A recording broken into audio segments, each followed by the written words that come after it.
Subscribe now and press the bell icon. Never miss an update.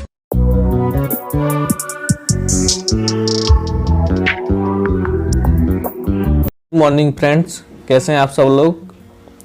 आज का हमारा lecture है कंपोजिशन ऑफ ब्लड।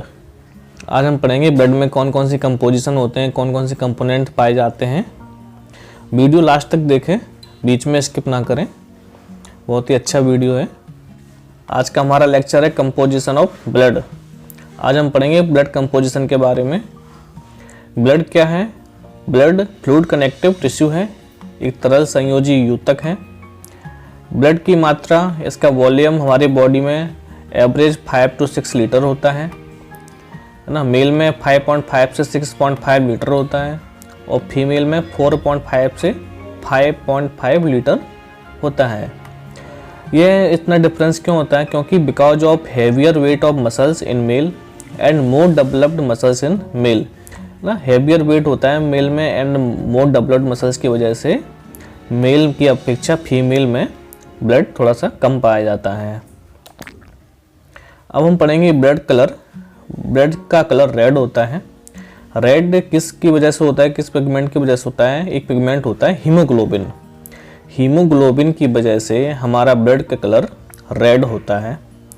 हीमोग्लोबिन कहाँ पाया जाता है? यह प्रेजेंट इन आरबीसी या आरबीसी की सरफेस पर, नहीं साइटोप्लाज्म पर ना। साइटोप्लाज्म होता है आरबीसी में, उस पर यह हीमोग्लोबिन पिगमेंट पाया जाता है। हमारी बॉडी में दो तरह की वेसल्स पाई जाती हैं। फर्स्ट होता है आर्टरीज, सेकंड है वेंस। आर्टरीज हैं, ये हमारी बॉडी में डीप सतह पर पाई जाती है, मतलब सरफेस पर नहीं दिखती हैं। और जो वेंस हैं ये सरफेस पर पाई जाती हैं। आपने देखा होगा वेंस जो सरफेस पर पाई जाती हैं उनका कलर होता है लाइट ब्लू, है ना। तो इसका मतलब ये नहीं है कि हमारे ब्लड का कलर लाइट ब्लू कलर है। लाइट ब्लू कलर होता क्यों है? तो हमारी जो स्किन है इसमें एक पिगमेंट पाया जाता है, उसका नाम है मेलेनिन, ठीक है। और हमारा जो ब्लड का कलर है रेड ना। बीच में जो टिश्यू पाए जाते हैं ना, और सरफेस पर, स्किन के सरफेस पर जब सनलाइट पड़ती है तो रिफ्लेक्शन के कारण हमारे वेंस का कलर लाइट ब्लू दिखाई देता है। इसके बाद नेक्स्ट है ब्लड पीएच। ब्लड का पीएच, नॉर्मल पीएच 7.35 से 7.45 होता है। अगर 7.0 ये होगा हमारा न्यूट्रल।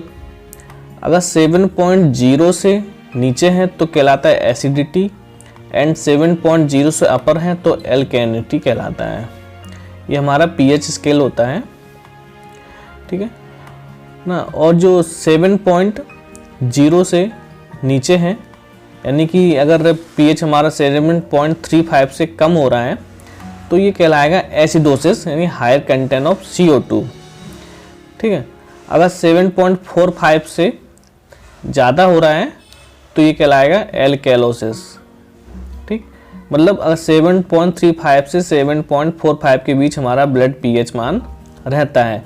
अगर इससे नीचे हो रहा है तो एसिडोसिस, अगर इससे ऊपर हो रहा है 7.45 से तो एल्केलोसिस कहलाता है। एक मोस्ट इम्पोर्टेंट ये है कि CO2 gas acidic characteristic develop करती है। मतलब जो CO2 कार्बन डाइऑक्साइड गैस है ये एसिडिक कैरेक्टरिस्टिक डेवलप करती है, जिससे हमारा ब्लड का पीएच मान घटने लगता है। जब ब्लड का पीएच मान घटता है तो हायर कंटेंट ऑफ CO2, उसमें है ना CO2 की मात्रा बढ़ जाती है, तो वो एसिडोस कहलाता है ना। तो हमारा पीएच मान कितना है? 7.35 से 7.45, यानी कि एल्केनिटी है। ब्लड इज स्लाइटली एल्कलाइन होता है, इससे हमारा ब्लड का पीएच मान थोड़ा 7.45 है तो ये स्लाइटली एल्कलाइन कहलाता है। अब पढ़ते हैं ब्लड कंपोजिशन।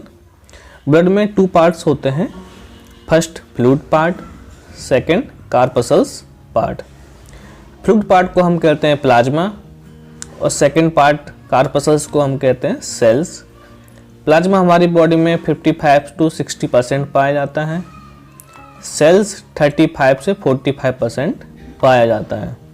हमारे ब्लड प्लाज्मा में 5 सब्सटेंस पाए जाते हैं।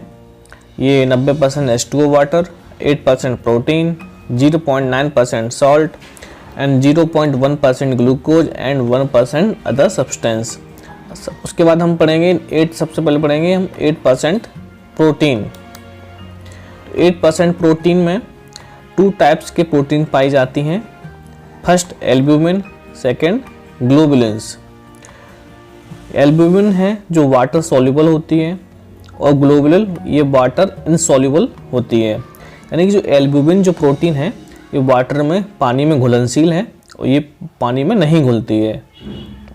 अगर ये एल्ब्यूमिन पानी में घुलनशील है तो जिससे हमारा ये पानी में घुलेगी तो हमारे प्लाज्मा या ब्लड का जो विस्कोसिटी है, वॉल्यूम है, बढ़ जाएगा, है ना।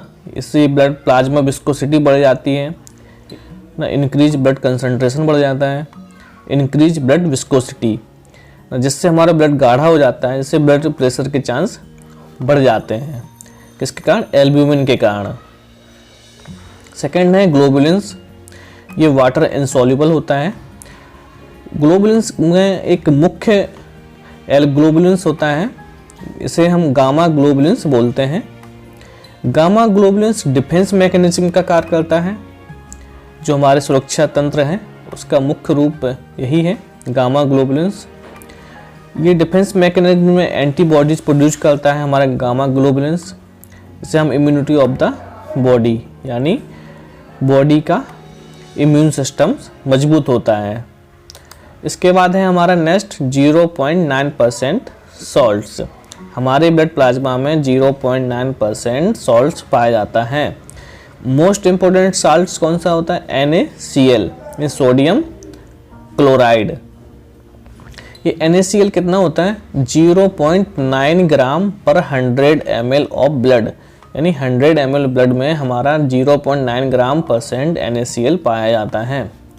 इसके अलावा भी ये सॉल्ट्स पाए जाते हैं। There can be other salt also. Magnesium है ना, कैल्शियम है, फेरेट है, क्लोराइड है, कार्बोनेट है ना, ये सब हमारे अदर सॉल्ट्स हैं जो ब्लड में पाए जाते हैं। लेकिन सबसे मोस्ट इम्पोर्टेंट सॉल्ट्स होता है NaCl। जब हमने देखा होगा जब कोई पेशेंट का डिहाइड्रेशन हो जाता है तो उसे हॉस्पिटल में NS चढ़ाया जाता है, एक फ्लूइड चढ़ाया जाता है, उसे हम NS बोलते हैं, नॉर्मल सलाइन। NS में भी 0.9% NaCl सॉल्ट्स मिक्स रहता है ना, क्योंकि प्लाज्मा का कंसंट्रेशन और ये NaCl का कंसंट्रेशन सेम होना चाहिए, ठीक है, क्योंकि 0.9 ग्राम पर 100 ml ऑफ ब्लड की हिसाब से NaCl NS में मिक्स होता है। उसके बाद नेक्स्ट है 0.1% ग्लूकोज। हमारे बॉडी में ब्लड में ग्लूकोज यानी शुगर की मात्रा पाई जाती है।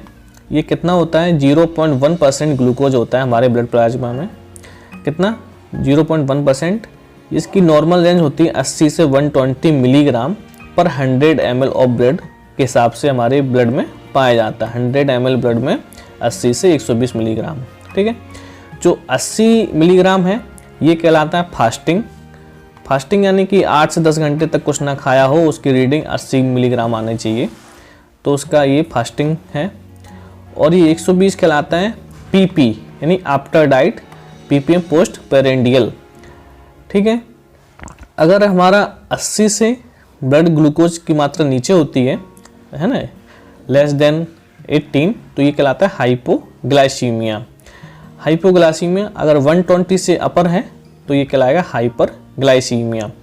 हाइपो का मतलब होता है लेस, ग्लाई का मतलब होता है ग्लूकोज, है ना, सीमिया मतलब इन ब्लड। मिया का मतलब होता है, ये टर्मिनोलॉजी है, मिया मतलब होता है ब्लड में कोई भी मात्रा हो तो इन ब्लड, ठीक है। वैसे रिया होता है, रिया का मतलब होता है यूरिन में, ठीक है। ये मिया लिखा है, टर्मिनोलॉजी बहुत ही ज़रूरी है पढ़ने के लिए, समझने के लिए। ये hypoglycaemia, less glucose in blood, मतलब ब्लड में शुगर की मात्रा कम है तो इसके बोलते हैं हाइपोग्लाइसीमिया, है ना। इसको बोलते हैं हाइपरग्लाइसीमिया। 120 से अबव है तो इसको बोलेंगे hyperglycaemia, more sugar in blood. अगर मोर शुगर इन ब्लड में शुगर की मात्रा बढ़ जाती है तो एक कंडीशन पैदा होती है जिसे हम बोलते हैं डायबिटीज मेलाइटस, ठीक है। और ये H2 है, जो पानी से डायबिटीज़ होती है उसे बोलते हैं डायबिटीज़ इंसिपिडस। इसमें बॉडी में डिहाइड्रेशन हो जाता है पानी की वजह से, इसे हम डायबिटीज़ इंसिपिडस बोलते हैं। कभी कभी होता है कि कंटिन्यूसली अगर 120 से है ना हमारा ब्लड ग्लूकोज की मात्रा हमेशा बढ़ी बनी रहे, कंटिन्यूसली बढ़ी रहे, कम ना हो, और यूरिन में भी सीक्रेट होने लगे, तब हम डायबिटीज मेलाइटिस बोलेंगे, है ना। कभी कभी क्या होता है कि हमने कुछ फ्रूट्स खाया, कुछ फल खाए, है ना, तो उस वक्त ब्लड ग्लूकोज टेस्ट कराने से हमारा कभी कभी टेस्ट हाई रहता है, लेकिन इसका मतलब ये नहीं कि डायबिटीज़ उसको हो गई हो। जो अगर कंटिन्यूसली बनी रहे और यूरिन में भी शुगर की मात्रा आने लगे तो उसको हम बोलेंगे डायबिटीज मेलाइटस। नेक्स्ट है हमारा 1% अदर सब्सटेंस। 1% अदर सब्सटेंस में क्या क्या पाया जाता है? इसमें इंक्लूडेड गैसेस, इसमें गैसेस पाई जाती हैं। कौन कौन सी?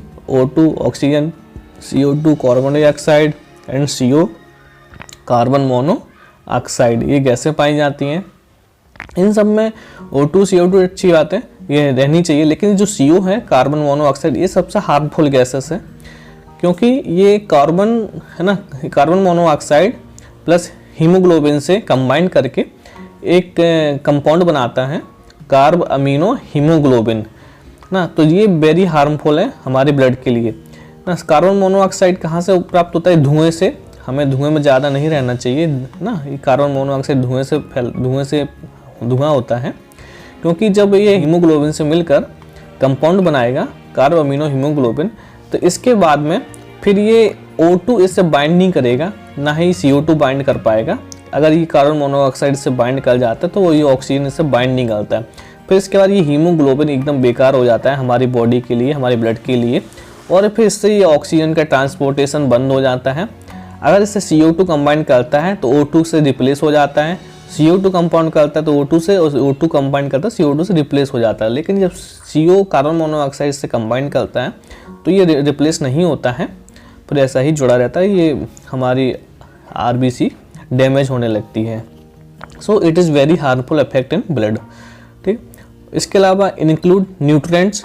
हमारे बॉडी में कुछ न्यूट्रिएंट्स भी होते हैं जो ब्लड में पाए जाते हैं, जैसे कि ग्लूकोज है, अमीनो एसिड, फैटी एसिड, ये हमारे न्यूट्रिएंट्स पाए जाते हैं जो हमारे भोजन के माध्यम से डाइजेशन होके हमारे ब्लड में आते हैं।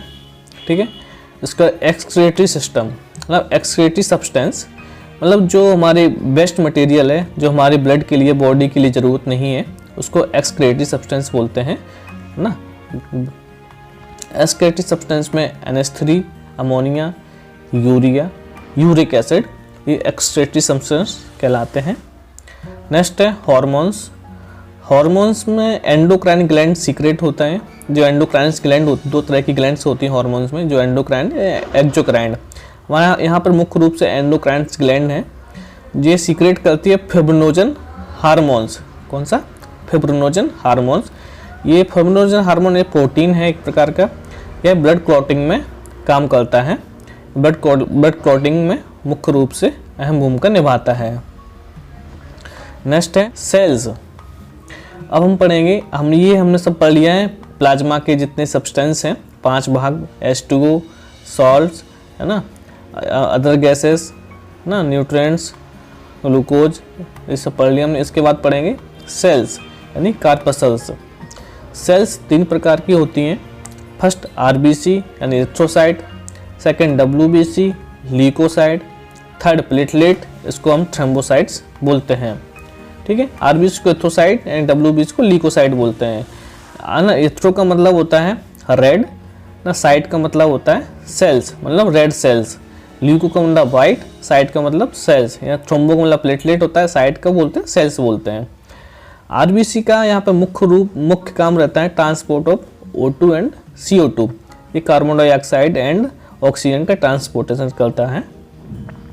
RBC are important for blood group.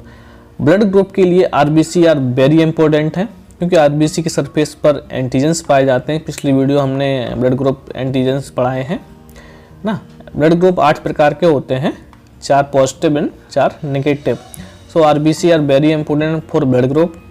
इसकी नॉर्मल रेंज 4 to 5 मिलियंस पर क्यूबिक mm ऑफ ब्लड, यानी कि 40 से 50 लाख, है ना, पर क्यूबिक mm ऑफ ब्लड में पाई जाती है। सबसे अधिक RBC ही पाई जाती हैं हमारे ब्लड में। सेकंड है WBC for immunity of the body. यह हमारे बॉडी में इम्यून सिस्टम का काम करती है ना, जो बाहरी एंटीजेंस रहते हैं इससे हमारी बॉडी प्रोटेक्ट करती है इम्यून सिस्टम के लिए।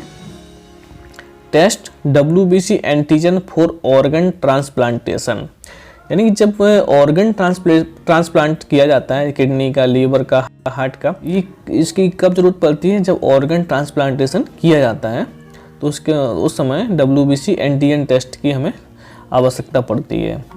ठीक है। नॉर्मल रेंज इसकी है 4000 से 11000 पर क्यूबिक mm ऑफ ब्लड, मतलब पर क्यूबिक mm ब्लड में 4000 से 11000 WBC पाई जाती हैं। इसके बाद नेक्स्ट कंपोनेंट्स हैं प्लेटलेट्स। इसका for the process of blood clotting, है ना, प्लेटलेट्स का मुख्य काम रहता है, मुख्य फंक्शन है इसका ब्लड क्लॉटिंग में, ना, ब्लड क्लॉटिंग प्रोसेस में ये ब्लड का थक्का जमाने में मदद करती है हमारी बॉडी में। Thank you. अगर हमारे चैनल को सब्सक्राइब नहीं किया है तो चैनल को सब्सक्राइब कर लीजिए।